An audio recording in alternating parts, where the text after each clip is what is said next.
All right, and as we have been saying that tomorrow is back to school, marking the start of the 2020 academic year. The National Youth Development Agency has embarked on the Back to School and the Right to Learn campaign nationwide. The campaign aims to ensure that there is access to education and also the challenges confronting first-year students at TVET Colleges and Universities are addressed. In a quest to address the challenges of youth unemployment, the agency is also offering the Solomon Mahlangu scholarship to the young people. We're joined now in studio by the NYDA's Executive Chairperson, Sifiso Mtsweni. Good afternoon, compliments of the new year. Compliments of the new year and good afternoon to you. All right, so let's start with the Back to School campaign. It's not necessarily a new campaign. You've been embarking on this campaign on an annual basis. Yes. How has it done? Well, we run the campaign every year in January to ensure that the schools are ready. We assist, in fact, to ensure that the schools are clean, to ensure that we target the schools in the rural areas. As you've seen, by the way, in the recent results that we announced last year, or just a few weeks ago, on metric outcomes, you'd realize that a lot of schools from what is called the quintile 1, which is mostly your schools in your rural areas, have actually done well, because our focus has purely been that the schools in the outskirts have to be supported. We've actually revamped some schools. We've given matriculants study guides.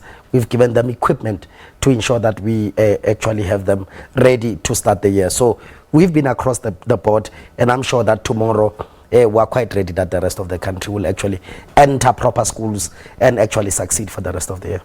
Well, we were reporting earlier on about some schools still having pit latrines, more so in Limpopo province. So quickly, let's go on to the Solomon Mahlangu scholarship. Talk to us about the scholarship. So it's been operational for 6 years as it is now.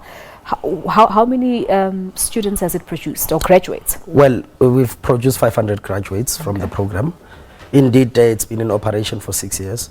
Now, what we've done, we've actually looked at your diploma and your degree type of students, and they were quite happy that, by the way, about 520 actually applied, and 500 actually, graduated.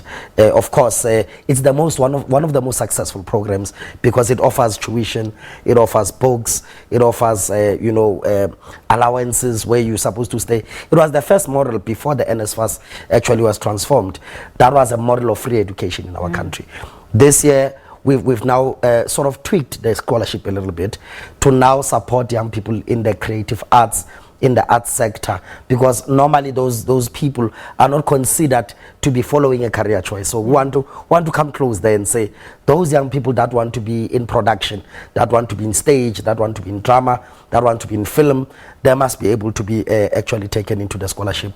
We're also looking at those who are going to private colleges, because again, there's TVET colleges that are provided for free, and yet there's young people that actually go to private colleges. So the scholarship fund is actually there, and it's going to continue supporting young people. And you mentioned TVET colleges. We had the Deputy Minister for Higher Education in the first hour here on the show, speaking about the importance of changing the mentality around TVET colleges.